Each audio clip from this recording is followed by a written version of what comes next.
Hello dear student, welcome. तो बच्चों लोग, कैपिटल गेन का एग्जाम में सम कंफर्म आता ही है। तो इसके पहले भी लास्ट ईयर लेक्चर सॉल्व किया था। तो ये हर साल ये क्या होता है, इसका लेक्चर नया बनाना पड़ता है क्योंकि इंडेक्स चेंज होते रहता है। तो कैपिटल गेन का शॉर्ट में बोलूं, बाप दादा ने घर खरीदा था, बेटे ने घर बेच रहा है। मतलब घर देखो कितने का इसने सोल्ड किया है, 80 लाख का। और खरीदा कितने का था 2012 में, 29 लाख का। मतलब 10 15 20 साल हो गया ना। तो इसको बोलते हैं लॉन्ग टर्म कैपिटल गेन। क्या बोलते हैं? प्रॉपर्टी को खरीद रहे हो, बेच रहे हो। हाउस प्रॉपर्टी के साथ कंफ्यूज मत ना, वो भाड़ा आता है। ये घर ही बेच रहे, क्या बेच रहे हैं? तो घर बेचेंगे तो फिर ट्रांसफर खर्चा हुआ 1.5 लाख है ना। तो घर पे उसने इंप्रूवमेंट किया, क्या किया? मतलब एक माला था, फिर उसके ऊपर डबल माला चढ़ा रहेगा, 2 लाख 20। फिर बहुत पैसा बेच के आया ना, तो उससे फिर बदलापुर में फ्लैट लिया। उधर सस्ता मिलता है ना, तलोजा बदलापुर, तो 20 लाख का फ्लैट लिया। फिर इंडेक्स दिया आपको, है ना। तो आप लोग जो ईयर में इंडेक्स एग्जाम दे रहे हैं ना, फाइनेंशियल 24 25, आपका ये 363 इंडेक्स है। क्या ये एग्जाम में लिख के आएगा। मतलब मेरे बचपन में वड़ा पाव 3 रुपए का था, और आज वही वड़ा पाव 18 रुपए हो गया। वैसे इंडेक्स बढ़ते गया ना यार।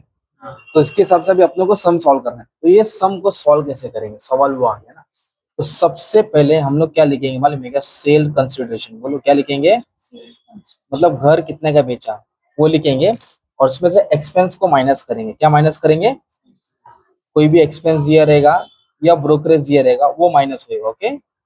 तो पहले एक काम करते हैं, देखो ना, घर कितने का बेचा इधर दिया है। घर कितने का बेचा? 80 लाख। ऑलमोस्ट घर कितने का बेचा? 80 लाख। इधर आपने 80 लाख लिख दिया, 1 2 3 4 5 6। सिंपल। 80 लाख का घर बेचा, है ना। तो घर बेच के पैसा आया ना। तो फिर पैसा तो आया, फिर उन्होंने क्या किया? 1.5 लाख एक्सपेंस हुआ, ट्रांसफर अमाउंट। ट्रांसफर हुआ, ब्रोकरेज हुआ, है ना, पेपर वर्क, स्टैम्प ड्यूटी खर्चा होता है ना। तो 1.5 लाख का एक्सपेंस हुआ, तो मैं क्या करूंगा? 1.5 लाख को माइनस करूंगा। एक बात बोलूं, अभी इधर इधर से सब अमाउंट माइनस होने वाला है, कुछ ऐड होने वाला नहीं। तो 80 लाख में से अगर मैं 1.5 लाख माइनस किया, तो कितना अमाउंट बचेगा दोस्त? फिर नेट कंसिडरेशन लिख सकते हैं। क्या लिख सकते हैं? Net consideration. तो कितना आएगा? 80 में से 1 लाख, 78,50,000। इधर तक समझा अभी? अगर नहीं दिया रहेगा ना एक्सपेंस ब्रोकर, तो डैश मार देना। क्या मार देना? डैश। अभी जो नेक्स्ट नाम आ रहा है ना तुम्हारा, चलो थर्ड नाम दे दिया। सबसे पहले इधर ऐसे लिखेंगे, माइनस कॉस्ट ऑफ एक्विजिशन। क्या लिखेंगे? Cost of index cost of acquisition. क्या वर्ड यूज करेंगे? Index cost of acquisition. कितने का घर खरीदा था। ओके। 3 4 लाइन छोड़ना है। इधर लिखेंगे माइनस इंडेक्स। क्या लिखेंगे? Index cost of improvement. Index cost of घर पे कितना रुपया खर्चा किया ना, अलग अलग साल में। फिर कभी कभी एक बार खर्चा किया रहता है, कभी कभी 2 बार, कभी कभी 3 बार। तभी 3 बार है तो 3 लाइन छोड़ना पड़ेगा, मतलब इसके हिसाब से। फिर तुमको जो मिलेगा ना सॉल्व करके, तो बोलेंगे लॉन्ग टर्म कैपिटल गेन। क्या मिलेगा? Long term capital. फिर लास्ट में एग्जाम्पशन आएगा। क्या आएगा? एग्जाम्पशन मतलब कुछ माफ मिलता है, तो वो ये आएगा अंडर सेक्शन 54। क्या आएगा? Under section. एग्जाम्पशन में ज्यादा करके ये दिया रहेगा, purchase of residential house. Purchase of residential मतलब उसने घर खरीदा रहेगा ना, बिल्डिंग में, फ्लैट में। ये डिडक्शन ये होता है। और एक आरईसी बॉन्ड आता है, रूरल इलेक्ट्रिफिकेशन बॉन्ड। मतलब वो दिया रहेगा तो माइनस करना है। तो जो फाइनल अमाउंट आएगा ना तुम्हारा, ये तुम्हारा नेट टैक्सेबल गेन है। नेट टैक्सेबल कैपिटल गेन रहेगा। अभी सवाल, अभी क्वेश्चन है तुम्हारे से, मुझे बताओ, जो घर 80 लाख का बेचा था, वो कितने का था? 29 लाख। तभी 2012। पर उसने घर तो 2024 में बेचा ना। अभी उसका हम लोग वैल्यू चेंज करेंगे। तो ये 2012 का इंडेक्स था ना, तो कितना का घर था? 29 लाख।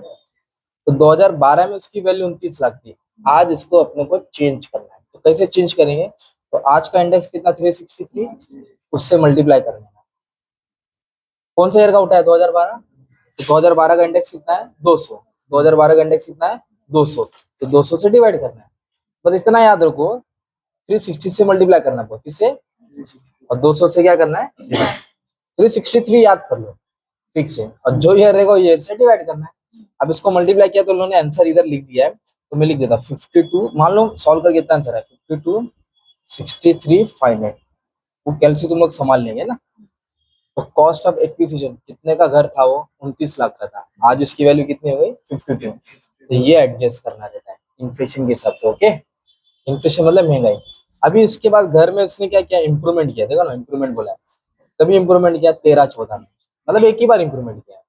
तो इधर लिखूंगा मैं इंप्रूवमेंट कॉस्ट ऑफ 2013 14। कितना रुपए का इंप्रूवमेंट किया? 2,20,000। तो लिखेंगे 2,20,000 मल्टीप्लाई किससे होगा? 363। अब डिवाइड किससे करेंगे?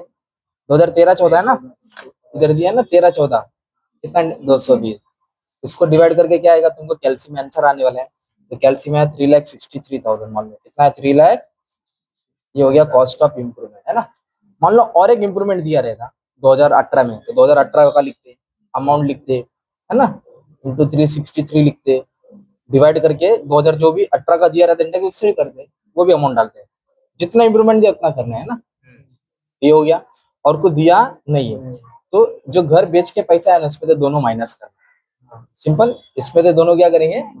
तो एक्विजिशन कितने का खरीदा था, इम्प्रूवमेंट भी क्या आएगा? माइनस है।